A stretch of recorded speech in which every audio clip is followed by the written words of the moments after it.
What is up, everybody? I am Mimi. So glad to see you again this week. We are back with another installation of Wicked. For those of you who have happened to have stumbled upon this video, hello.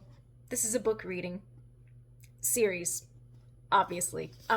So if you are seeing this video for the very first time, hi, you have missed a lot. Because as you can see, this is what we've read.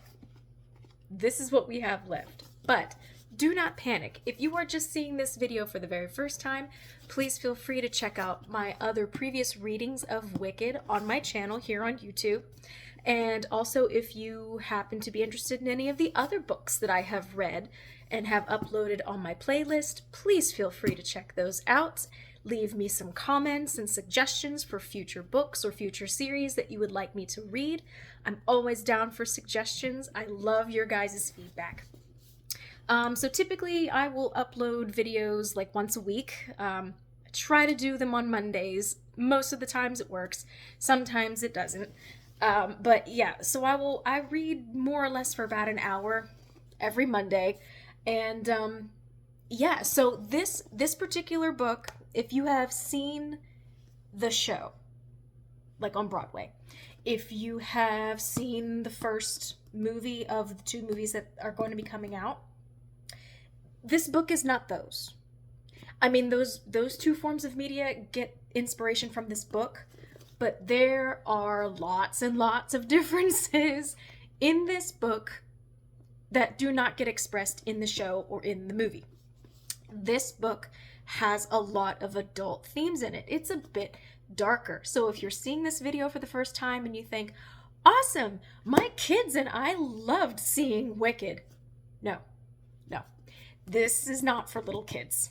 It's just not. I would honestly recommend, like, if you have maybe teens, that's about as young as I think probably should be listening to this kind of material, because again, there's some adult themes, dark themes in this book that just don't get expressed at all in the Broadway show or in the movie, which I have found to be rather intriguing and curious. But yeah, so if you guys have enjoyed this reading series so far, let me know. I have very much enjoyed reading this book, kind of seeing the comparisons and the making contrasts and finding the similarities between the Broadway show and the movie. But it's been interesting. It's been interesting because I've discovered that her being green, strangely enough, really is kind of like an afterthought as far as like what motivates the story, which I found very interesting because obviously we know, if you've seen Wicked or the movie or the show, that's like the thing. Like, that's the thing. She's green. Oh my God, she's functioning in a world where she's the only green person. But this book really dives into other deeper themes beyond her skin color, which I have actually found intriguing and refreshing. So, by all means, please feel free to stay, hang out, listen to me read. But if you would like to catch up, which I kind of recommend that you do, come away from this video, go watch the others, and then come back. Don't worry. We've probably got another maybe 2-3 readings left before we have the conclusion for this book. So, let's see. Because I think this book is broken down into 5 parts. Yes. 1, 2, 3, 4, 5. So we are in part 4 at the moment. And even part 4 is broken down into 3 different sections. So we are actually just getting ready to start the 3rd section of part 4 of this book, if that makes sense. So, without further ado, let's get started. So, in the Vincus is where we are, the part of the book we're in. This section is called Uprisings. Chapter 1. "They're calling you a witch. Do you know that?" said Nanny, Now why ever is that?" "Silliness and stupidity," said Elphaba. "When I arrived I was distanced from my name, after many years at the Montree, where I was called Sister Saint Elphaba. Elphaba seemed like the name of someone long ago. I told them to call me Auntie, though I never felt like anyone's auntie, nor would I know what it felt like. I never had any aunts or uncles." Said Nanny. "I don't think you're much of a witch. Your mother would be scandalized, bless her soul. Your father, too." They were walking in the apple orchard. A cloud of blossoms thickened the air with scent. The witches' bees were having a field day, humming throatily. Killjoy sat wagging his tail in the shadow of Manek's tombstone, placed near the wall. The crows had relay races overhead, scaring away all other birds except the eagles. Irji and Nor and Lear, at Nanny's insistence, had been taken into the schoolroom of the village. Kiamoko was blissfully quiet until midday. Nanny was 78. She walked with a cane. She hadn't given up on her little efforts toward beauty, though now they seemed to coarsen rather than dignify her. Her powder was on too thick, her lip rouge smeared and off-center, and the flimsy lace shawl was useless in the updraft from the valley. For her part, Nanny thought that Elphaba was looking poorly, as if she were going moldy from the inside out. Pale.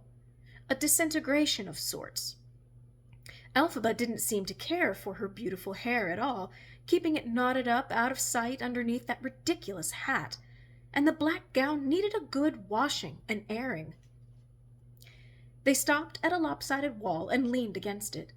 The sisters were gathering flowers a few fields away, and Sarima ballooned along. In her dark mourning gown she resembled a huge, dangerous cocoon broken loose from its mooring. It was good to hear her laugh again, even if falsely. Light had that strange, ameliorative effect on everybody, even Elphaba. Nanny had told Elphie about her family. The eminent Throp had died at last. In Elphaba's absence and presumed death, the mantle of eminence had fallen to Nessa Rose, so the younger sister was now ensconced in Colwyn grounds, issuing dogmatic statements about faith and blame. Frex was there with her too, his career of ministry almost at an end. As he gave up the efforts, his mind was returning to balance. Shell? He came and went. Rumors abounded that he was an agitator for Munchkinland's secession from Oz.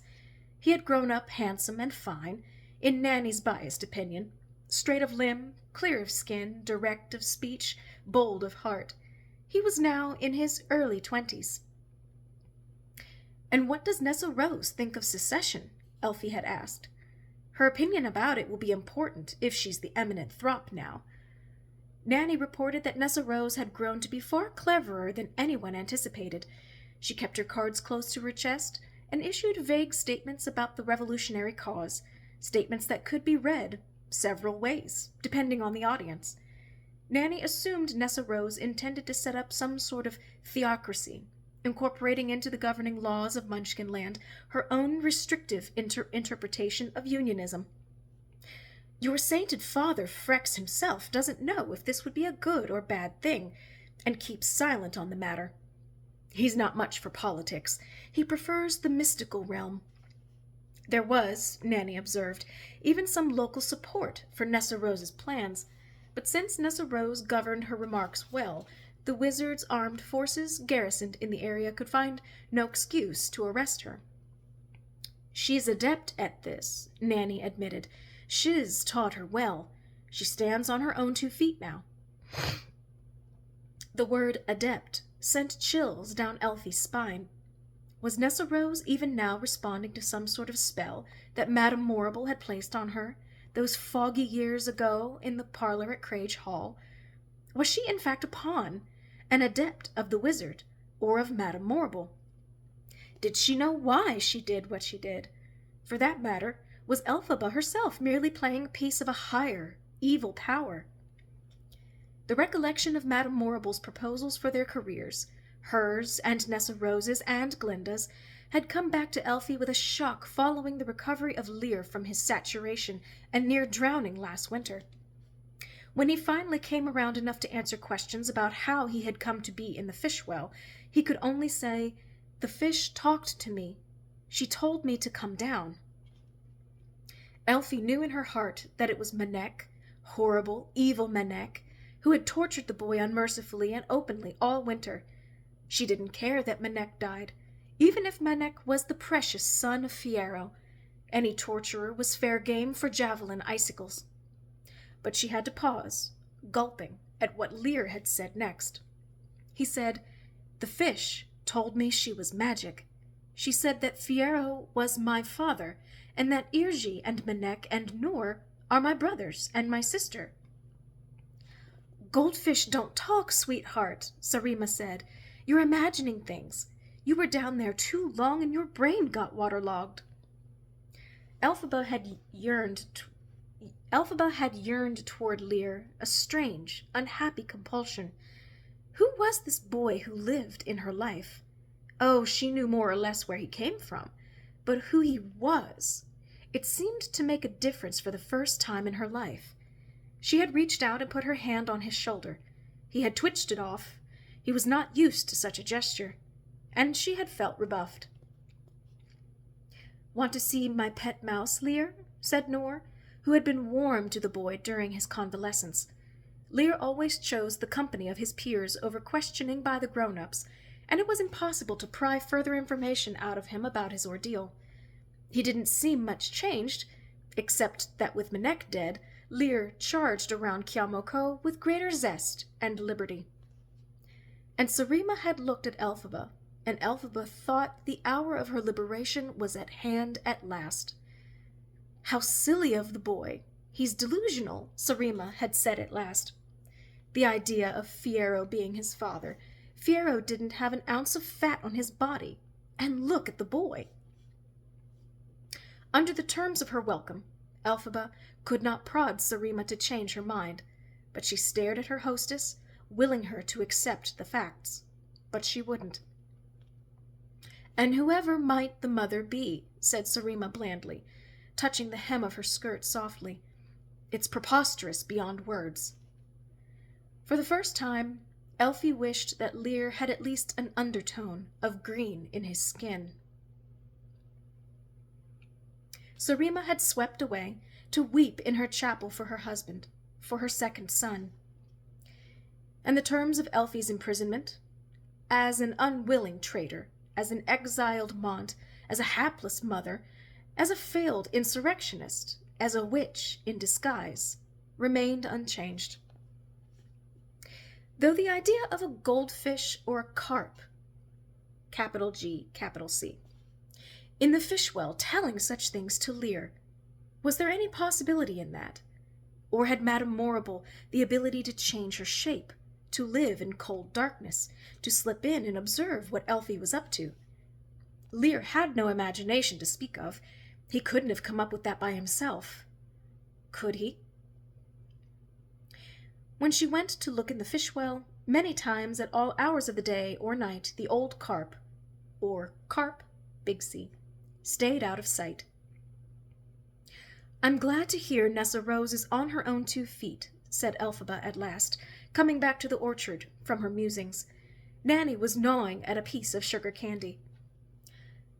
"I mean that literally, you know," said Nanny through her spittle. "She doesn't need to be propped up any more. Not figuratively or literally. She can stand on her own. Stand and sit." "Without benefit of arms? I don't believe it," said the witch. "You'll have to. Do you remember that pair of shoes that Frex had decorated for her?" Of course Elphaba remembered. The beautiful shoes, her father's sign of devotion to his second daughter, his desire to accentuate her beauty and draw attention away from her deformity. Well, old Glinda of the Arduennas, remember her? Married to Sir Chuffrey, and gone a bit to seed, in my humble opinion. She came to Colwyn Grounds a couple of years ago. She and Nessa Rose had a wild old time remembering college days, and she put those very same shoes through something of an enchantment. Don't ask me. Magic was never my cup of tea. The shoes allowed Nessa Rose to sit and stand and walk without support. She is never without them. She claims they give her moral virtue, too. But then, she has buckets more of that than she needs. You'd be surprised how superstitious Munchkinlanders have become these days. Nanny sighed. That's why I was free to look you up, dearie. The magic shoes made me redundant. Nanny is out of a job. You're too old to work. You sit and enjoy the sun, said Elphaba. You can stay here as long as you like. You talk as if this is your house, said Nanny, as if you have the right to issue such invitations. Until I'm allowed to leave. This is my house, said Elfie. I can't help it. Nanny shaded her eyes and looked out over the mountains, which in the midday light looked like polished horn. It's too rich to think of you being a witch, after a fashion, anyway, and your sister trying out as resident saint. Who would have thought, back in those muddy years in the Quadling Badlands? I don't think you're a witch, whatever you say. But one thing I do want to know. Is Lear your son? Elphaba shivered. Though her heart, deep inside its pocket of cold, roiled in hot energy. It's not a question that I can answer, she said sadly. You needn't keep anything from me, dearie. Remember, Nanny was nursemaid to your mother, too, and a more outgoing, sensual woman I have yet to meet. Convention didn't bind her, not in youth, nor in married life. I don't think I want to hear about this, said Elfie. Then let's talk about Lear. What in blazes can you mean? You can't answer a simple question like that? Either you conceived him and bore him, or you didn't. As far as I know in this world, there are no other stories. What I mean, said Elphaba, and the only remark about it I will ever make is this. When I first went to the Montreat, under the kind offices of Mother Yackle, I was in no state to know what was happening to me, and I spent about a year in a deathly sleep. It's just possible I brought a child to term and delivered it. I was another full year recovering. When I was first assigned duties, I worked with the sick and the dying, and also with abandoned children. I had no more congress with Lear than with any other of several dozen brats. When I left the Montreat to come here, it was under the condition that I would take Lear with me. I didn't question the instruction. One doesn't question the instructions of superiors. I have no motherly warmth toward the boy. She gulped, in case this was no longer true. And I don't feel as if I've ever gone through the experience of bearing a child. I don't quite believe myself capable, in fact, although I'm willing to concede that this may be simply ignorance and blindness. But that's all there is to say about it. I'll say no more, and no more will you. Have you an obligation to be motherly to him, then, despite the mystery? The only other obligations I'm under are the ones I assign to myself, and that, Nanny, is that.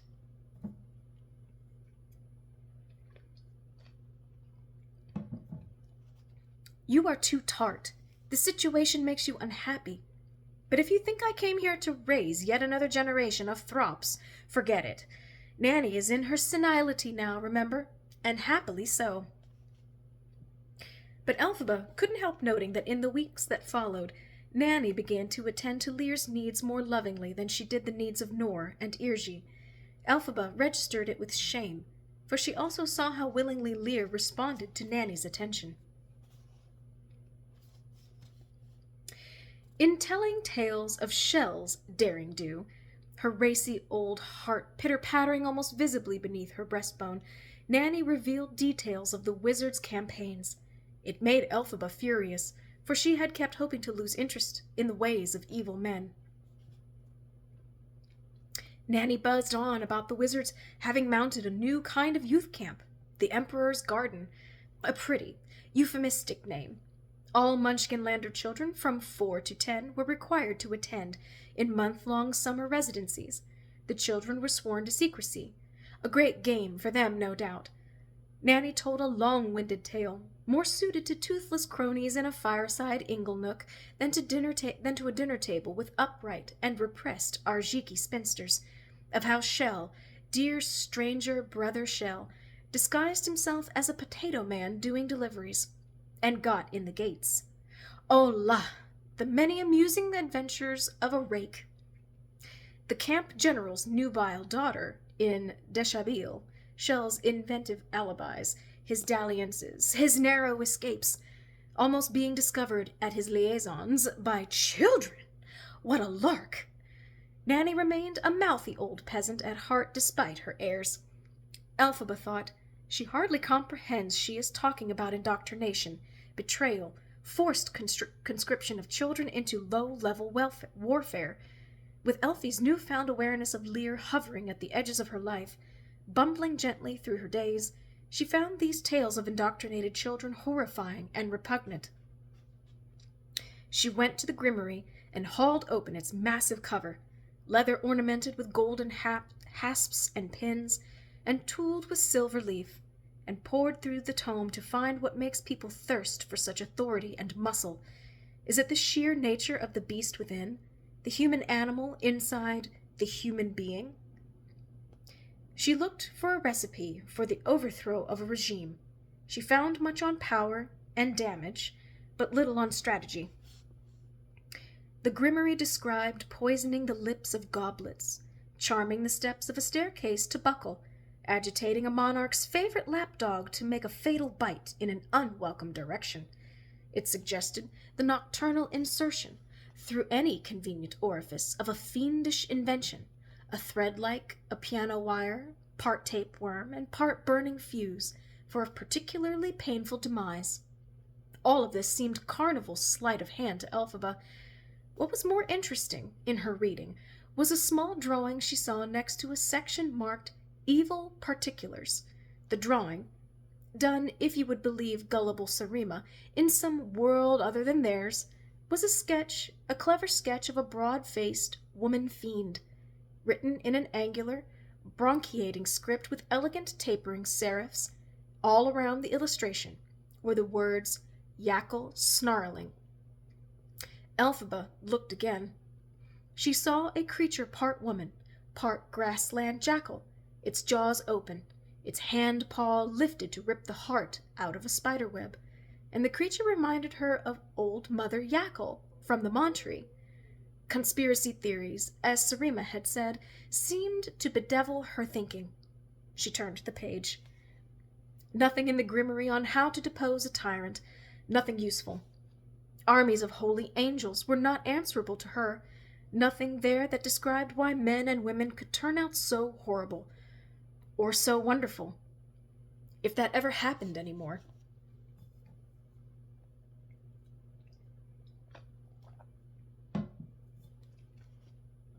Chapter 2. In truth, the family was devastated over Manek's death. There was an unspoken feeling that somehow Lear's life had been saved at the expense of Manek's. The sisters suffered from that most dreadful of losses, the theft of the adult Manek from their lives. Their sad lot had been bearable all these years because Manek was going to be the man Fiero had been, and maybe more. They realized, in retrospect, that they had expected Manek to restore the fallen fortunes of Kiamo Ko. Feckless Irji had no more sense of destiny than a prairie dog, and nor was a girl, more flighty and distractible than usual. So Sarima, behind her gestures of ecstatic acceptance of life, its joys, its sorrows, its mysteries, as she was fond of elaborating, became more aloof.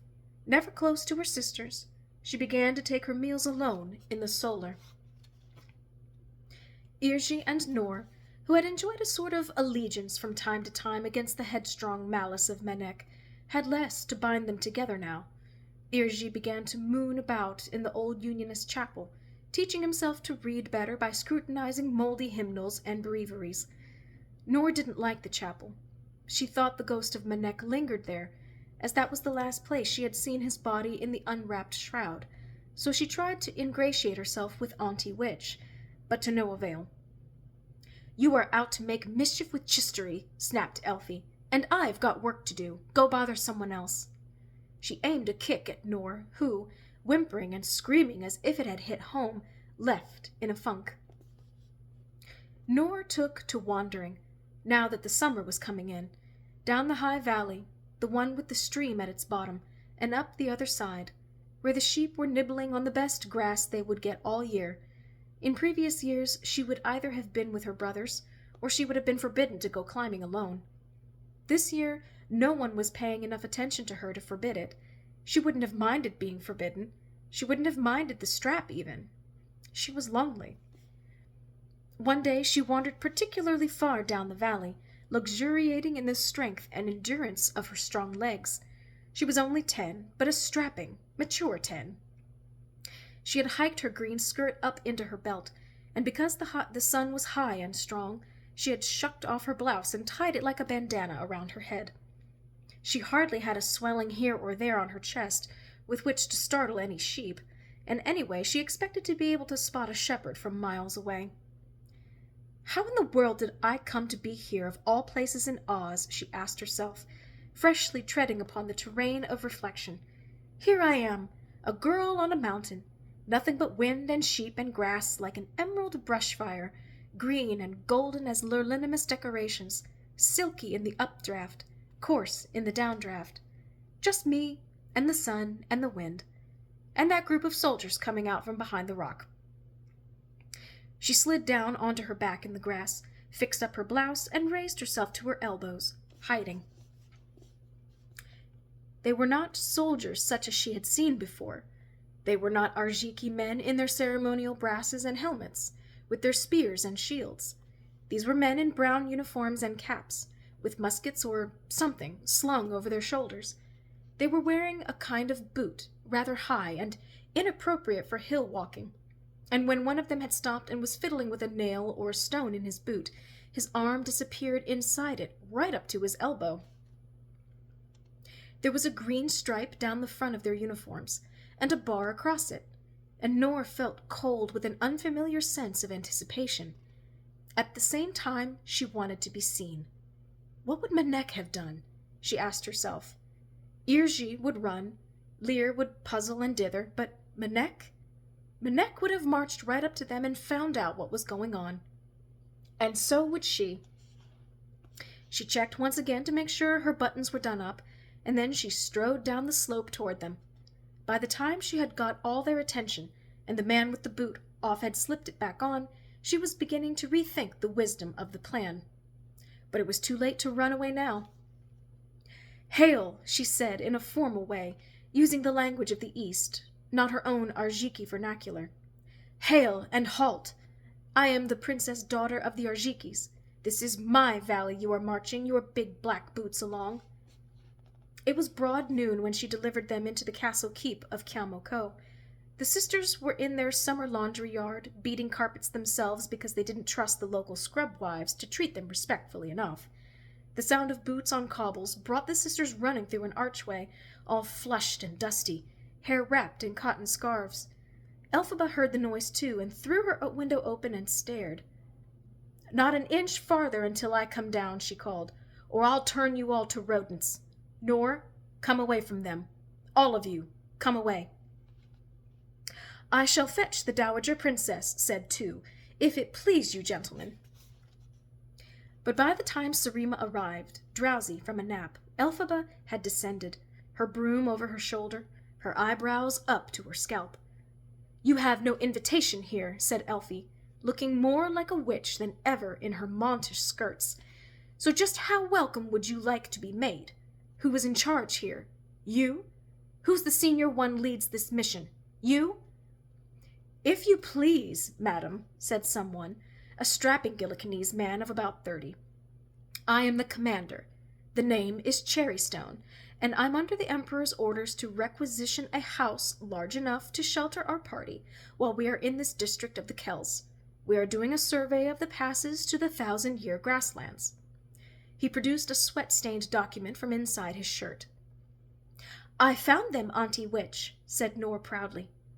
Go away. Go inside, said Elphaba to the girl. You men aren't welcome here, and the girl has no right to invite you. Turn around and march yourself out over that drawbridge at once." Noor's face fell. "This is not a request. It is an order," said Commander Cherrystone in an apologetic tone. "This isn't a suggestion. It's a warning," said Elphaba. "Go, or suffer the consequences." Sarima by now had taken in enough to step forward, her sisters buzzing in a thrill around her.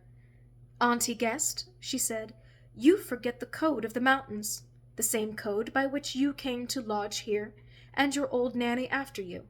We do not turn visitors away. Please, sirs, excuse our excitable friend, and excuse us. It has been some time since we saw soldiers in uniform." The sisters were primping away as best they could at such short notice. "I won't have it, Sarima," Elphaba said. "You've never been out of here. You don't know who these men are or what they will do. I won't have it. Do you hear?"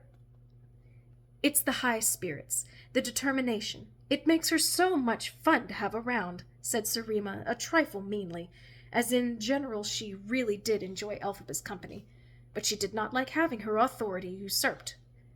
"Gentlemen, this way. I'll show you where you can wash up." Irji wasn't sure what to make of military men, and wouldn't go very near. Whether he was afraid of being conscripted or enchanted he couldn't say. He dragged a sleeping roll down into the chapel and slept there, now that it was warm enough. It was Nanny's opinion he was going weird. Believe me, after a life looking after your dear mother's devout husband Frex, and your sister after that, I know a religious lunatic when I see one, she said to Elphaba. That boy ought to be taking some lessons from these men in manliness, whatever else is going on here. On the other hand, Lear was in heaven. He followed Commander Cherrystone around unless he was turned back, and he fetched water for the men and polished their boots in a sure fit of ill-concealed romance. The trampling they did, reconnoitering about the local valleys, mapping the places to ford the river, pinpointing spots for beacons, gave Lear more exercise and fresh air than he had ever had before. His spine, which had threatened to become curved like the arc of a mountain harp, seemed to straighten out. The soldiers were indifferent to him, but they were not manifestly unkind, and Lear took this as approval and fondness. The sisters regained some sense when they stopped to consider what class of men would go into the army, but it wasn't easy. Sarima alone seemed unperturbed by the disturbance to their routine. She cast about among the villagers and called in favors to help her feed the host of soldiers, and in mixed resentment and fear her neighbors came up with milk, eggs, cheese, and vegetables. There was stouch or garment from the fish well almost every evening, and the summer game, of course, quail, hill phoenix, baby rock, which the men proved a dab hand at bringing in themselves. Nanny suspected that the reconnaissance team was helping Sarima over her grief, bringing her back to the family table at least. But Elphaba was furious at them all. She and the commander had words every day. Elfie forbade him to allow Lear to tag along, and she forbade Lear himself, to absolutely no effect. Her first true motherly feelings were of incompetence and of being blithely ignored as inconsequential. She could not understand how the human race had ever managed to develop past a single generation. She continually wanted to strangle Lear as a means of saving him from smooth-talking father figures. As Elfie tried harder to ferret out the nature of his mission, with every sidestepping pleasantry Commander Cherrystone grew more icy and polite. The one thing Elphaba had never been able to manage was a parlor manner, and this soldier, of all people, was a master at it. It made her feel as she had felt among the society girls at Crage Hall. "Pay those soldiers no mind. They'll go away eventually," said Nanny, who was at the time of her life when everything was either the final fatal crisis or a dismissible matter indeed. Sarima says that she has rarely seen any of the wizard's forces in the Vinkus.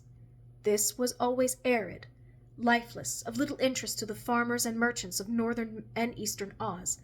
The The tribes have lived here for decades. Centuries, I suppose, with nothing but the occasional cartographer passing through and beating a quick retreat. Don't you think this suggests some sort of campaign in these parts? What else can it suggest? Look at how long it has taken these young men to recuperate from their overland trek, said Nanny. This is surely just a reconnaissance mission, as they say. They'll get their information and then leave. Besides, everyone is always telling me the whole damn place is swamped in snow or mud for 2/3 of the year. You're a worrier. You always were. The way you gripped the quadlings we used to proselytize, as if they were your own private dolls. How you went on when they were relocated or whatever. It used to trouble your mother to no end, believe me. Well, it's been well documented that the quadlings were being exterminated, and we were witnesses, said Elphaba strictly. You too, Nanny. I look after my young. I can't look after the world, said Nanny, quaffing a cup of tea and scratching Killjoy's nose. I look after Lear, which is more than you do. Elphaba didn't think it worth her while to lambast the old biddy. She flipped through the grimoire again, trying to find some small spell of binding with which she could close the castle gates against the men. She wished she had at least sat in on Miss Grayling's class in magic at school. Of course your mother was worried about you. She always was, said Nanny. You were such an odd little thing. And the trials that poor woman had. You remind me of her now, only you were more rigid than she was. She could really let her hair down. Do you know, she was so upset with having you be a girl. She was so convinced you'd be a boy. She sent me to the Emerald City to find an elixir to ensure... But Nanny stopped, muddled. Or was that elixir to prevent her next child from being born green? Yes, that was it. Why did she want me to be a boy? Said Elphaba. I would have obliged her if I had had any say in the matter. Not to be simplistic, but it always made me feel horrible to know how I'd disappointed her so early on, not to mention the looks. Oh, don't credit her with nasty motives, said Nanny. She eased her shoes off and rubbed the backs of her feet with her cane. Melina had hated her life at Colwyn Grounds, you know. That's why she contrived to fall in love with Frex and get out of there. Her grandfather, the eminent Throp, had made it all too clear that she would inherit the title. The Munchkinlander title descends through the female line, unless there are no daughters. The family seat, and all its attendant responsibilities, would go from him to Lady Partra to Melina, and then to the first daughter Melina had. She was hoping to have only sons, to keep them out of that place. She always talked about it so lovingly, said Elphaba, astounded. Oh, everything is gorgeous once it's gone, but for a young person, trained up in all that wealth and responsibility, well, she hated it. She revolted by having sex early and often, with anyone who would oblige. And she as good as ran off with Frex, who was the first suitor she had who loved her for herself, and not her position and inheritance. She thought a daughter of hers would find it equally deadly. So she wanted sons. But that makes no sense. If she had sons and no daughters, then her oldest son would inherit. If I'd been a boy without sisters, I'd still have been stuck in the same mess. Not necessarily, said Nanny. Your mother had one older sister, who was born with a permanent case of overwrought nerves, maybe also lacking in the brains department. She was housed off grounds, but she was old enough to breed and healthy enough, and was just as likely to bear a daughter. If she had borne a daughter first, her daughter would have inherited the title of eminence, and the estate and fortunes with it. So I have a mad aunt, said the witch. Maybe madness runs in the family. Where is she now? Died of the flu when you were still a small child, and left no issue. So Melina's hopes were dashed. But that was her thinking, back in those brash, brave days of youthful blunder. Elphaba had few memories of her mother, and they were warm, sometimes searing. But what's this about her taking medicine to prevent Nessa Rose from being born green? I got her some tablets in the Emerald City "From some gypsy woman," said Nanny. I explained to the beastly creature what had happened. I mean, that you had been born an unfortunate color, and those teeth! Thank Lurline, your second set were more human. And the gypsy woman made some silly prophecy about two sisters being instrumental in the history of Oz. She gave me some powerful pills. I've always wondered if the pills were the cause of Nessorose's affliction. I wouldn't mess with gypsy potions any more, believe me. Not with what we know these days. She smiled, having long ago forgiven herself of any culpability in the whole affair. Nessorose's affliction, mused Elphaba. Our mother took some gypsy remedy, and bore a second daughter without arms. It was either green or armless. Mamma didn't have very good luck at girls, did she? Shell, however, is a sight for sore eyes, said Nanny rosily. Then, who is to say it was all your mother's fault? First there was the confusion about who was really Nessorose's father, and then the pills from that old Yackle person, and your father's moodiness. Yackle person? What do you mean? Asked Elphaba, starting. And who the hell was Nessorose's father if it wasn't Papa? Oh, la, said Nanny. Pour me another cup of tea and I'll tell you all. You're old enough now, and Melina's long dead. She meandered through a story about the quadling glass-blower named Turtleheart, and Melina's uncertainty whether Nessarose was his child or Frex's, and the visit to Yackle, about whom she could remember nothing else but the name, the pills, and the prophecy. Can't pull teeth from a hen, so stop trying. She didn't mention, and she never had, how depressed Melina became when Elphaba was born. There was no point. Elfie listened to all this, impatient and annoyed. On the one hand, she wanted to throw it out the window. The past was immaterial. On the other, things fell into a slightly different order now. And that Yackle! Was the name just a coincidence? She was tempted to show Nanny the picture of Yackle snarling in the Grimmery, but resisted. No sense alarming the old woman, or giving her the nighttime frights. So the two women poured each other tea and restrained themselves from painful observations about the past, but Elphaba began to fret about Nessarose. Perhaps Nessie didn't want the position of eminence, and was just as incarcerated there as her older sister was here. Perhaps Elphaba owed her the chance of liberty. Yet how much really could you owe other people? Was it endless?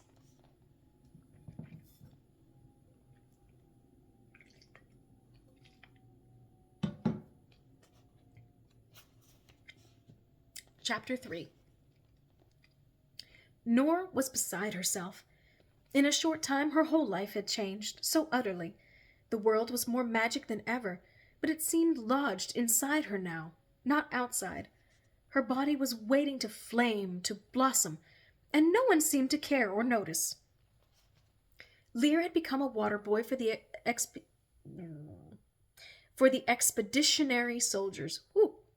Irgi spent his time composing long devotional libretti in honor of Lurlina. In a state of uncertainty over the men in residence, the sisters remained confined to their chambers by their own inclination, yet quivering with readiness should things change. Nothing could change, as convention dictated, unless Sarima married again, and then they would be free to court. Their domestic campaigns to throw Commander Cherrystone and Sarima together, however, met with no success. They redoubled their efforts. 3 even approached Auntie Witch for a love potion from that magic encyclopedia. Ha! said Elphaba. That'll be the day. And that was that about that. Nor, bereft of companionship, took to hanging around the men's dormitory, trying to pitch in with chores that Lear wasn't asked to do, that men didn't care much about. She hung out their cloaks in the sun. She polished their buttons. She brought them flowers from the hills. She prepared a tray of summer fruits and cheeses that seemed to please them, especially when she served them herself. One young, dark, balding soldier with a captivating smile liked her to pop the orange segments right in his lips, and he sucked the juice from her fingers to the mingled enjoyment and envy of the others. "Sit on my lap," he said, "and let me feed you." He offered her a strawberry, but she wouldn't sit on his lap. and she loved refusing. One day she decided to treat them to a full-scale chamber cleaning. They were out doing an inventory of the vineyards on the lower slopes and would be gone all day. Nor arrayed herself with rags, yoked herself with buckets, and since Auntie Witch was deep in conversation with Nanny about it, it seemed, Sarima, Nor swiped the witch's broom, for its thicker brush and longer handle. She headed to the barracks. She couldn't read much, so she ignored the letters and maps that spilled from the leathern satchels left carelessly slung over the back of a chair. She tidied the trunks and swept, and in the effort raised a lot of dust, and felt warm. She took off her blouse and slung one of the men's rough capes over her sun-browned shoulders. It gave off such a heady aroma of maleness, even after its airing, that she nearly swooned. She lay down on someone's pallet with the cape just slightly falling open, so that she could imagine falling asleep and having the men return to see the beautiful line of flat skin that ran between her fresh new breasts. She considered pretending to fall asleep, but she knew she wouldn't do this. She sat up, dissatisfied with the possibilities, and reached out to grab the nearest thing. It happened to be the broom, so she could whack something in frustration. The broom was out of reach, but it lunged a little toward her. It came across the floor of its own accord. She saw it. The broom was magic. She touched it, almost fearfully, as if she guessed it had intentions. It felt no different from any ordinary broom. It merely moved, as if guided by the hand of an invisible spirit. "What tree are you whittled from? What field are you mown from?" she asked it, almost tenderly, but she expected no answer, and she got none. The broom quivered and elevated itself a little off the floor, as if waiting. The cape had a hood on it, and she drew this up over her face. Then she hiked her summer skirt to her knees and threw one leg over the broom, to ride it as a child rides a hobby horse. The thing rose, tentatively, so she could keep her balance by trailing her toes on the floor, correcting. The center of gravity was high, and the span was so narrow. The top of the handle tilted farther up, and she slid down the shaft until she was caught against the brush top, as if it were a saddle of sorts. She held on tightly. Her legs, especially in the upper thigh, felt as if they were swelling, the better to clench the handle between them. The large window at the end of the room hung open, for air and light, and the broom moved a couple of feet across the floor until it had reached the sill. Then the broom rose a few feet and carried her out the window. Nor's stomach pitched, and her heels beat against the underside of the brush. Mercifully, she had emerged not in the castle courtyard, where she would likely be seen, but on the other side, where the land did not fall away quite so far and fast. Nor wailed softly in the strangeness and ecstasy of the adventure. The cape flared out, exposing her chest, and how could she ever have imagined she wanted to be seen without a blouse? Oh, she cried, but whether to the broom or to some guardian spirit she did not know. She shuddered with exposure and shock, and the broom rose higher and higher until it had come to level with the uppermost window, which was in the witch's tower. The witch and her nanny were watching, open-mouthed, with cups of tea halfway to their lips. "You come down from there at once," ordered the witch. Nor didn't know if it was she who was being addressed or the broom. She had no reins to tug, no words of magic to wield. However, the broom, apparently chastened, turned back, descended, and made a somewhat clumsy landing on the floor of the men's barracks. Nor flung herself off, weeping and shivering, and reclothed herself properly. She didn't want to touch the broom again. But when she picked it up, the life had gone out of it, and she carried it up to the witch's apartments, expecting a severe reprimand. "What were you doing with my broom?" barked the witch. "I was cleaning the soldiers' quarters," gabbled Nor. "It's such a mess. Their papers all over, their clothes, their maps."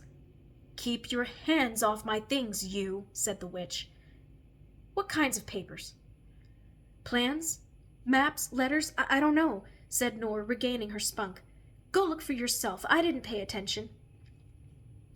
The witch took the broom and appeared to consider hitting Nor with it. "Don't be a fool, Nor. Stay away from those men," she said coldly. Stay away from them." She raised the broom like a truncheon. "They'll hurt you as soon as spit at you. Stay away from them, I say, and stay away from me." Elphaba remembered that the broom was given her by Mother Yakel. The young woman had seen the old Mont as crippled, senile, a bother, but now Elphaba looked back and wondered if there was more to her than met the eye. Was that broom magicked by Mother Yakel, with a vestige of some cumbricial instinct? Or did Noor have a power developing in her, and did she bring it out in the senseless broom? Noor apparently was a fervid believer in magic. Maybe the broom was waiting to be believed in. Would it fly for Elphaba too? One night, when everyone else had retired, Elphaba brought the broom out to the courtyard. She felt a little foolish, crouching down on the broom like a child on a hobby horse. "Come on, fly, you fool thing," she muttered. The broom twitched back and forth in a naughty way, enough to raise welts in her inner thighs. "I'm not a blushing schoolgirl. Stop that nonsense," said Elphaba. The broom rose a foot and a half, and then dumped Elfie on her rear end. "I'll set you afire, and that'll be the end of you," said Elphaba. "I'm too old for this sort of indignity." It took 5 or 6 nights of trying before she managed to even hover 6 feet off the ground. She had been useless in sorcery. Was she doomed to be useless at everything? It was a pleasure, finally, to scare the barn owls and bats senseless, and it was good to be abroad. When she had more confidence, she wobbled far down the valley to the remains of the Ozma Regent's attempt at a dam. She rested and hoped that she wouldn't have to walk back. She didn't. The broom was resistant to her intention, but she could always threaten it with fire. She felt like a night angel.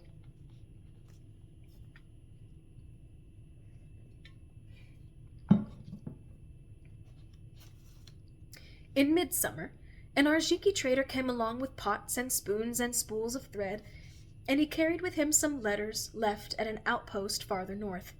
Among them was a note from Frex. Apparently, Nanny had told him of her intentions to hunt Elphaba down, and he wrote to the Montri, which had forwarded the letter on to Kiamo Ko in the Vinkus. Frex wrote that Nessa Rose had orchestrated a revolt, and that Munchkinland, or most of it anyway, had seceded from Oz and set itself up as an independent state. Nessa Rose, as the eminent Throp, had become the political head of state. Frex apparently thought this was Elphaba's birthright, and that she should come to Colwyn Grounds and challenge her sister for it. "It may be she isn't the right woman for the job," he wrote, though Elphaba found his apprehension surprising. Wasn't Nessa Rose the warmly spiritual daughter that Elfie could never be? Elphaba had no thirst for leadership, and did not want to challenge Nessa Rose in any way. But now that the broom seemed able to carry her for long distances, she wondered if she could fly by night to Colwyn Grounds, and spend a few days seeing Papa, Nessie, and Shell once again. It had been a dozen years since she left Nessie and Shiz, drunk and sobbing following the death of Amma Clutch. For Munchkinland to be free of the wizard's iron grip, that alone would be worth the trip. It made Elfie grin a bit at herself, to feel her cold contempt for the wizard flare up. Perhaps this was what healing meant, after all. To be safe, one afternoon Elphaba went through the soldiers' empty barracks. She pawed through their papers, all the documents related to issues of mapping and geological survey. Nothing else. There seemed to be no hidden agenda of threat to the Arzikis or the other Vinkus tribes. The earlier she went, the sooner she would return, and it would be better if no one know. So she told everyone she was taking a period of isolation in her tower, and she wanted neither food nor visitors for some days. When midnight struck, she set out for Colwyn Grounds, now the home of her powerful sister.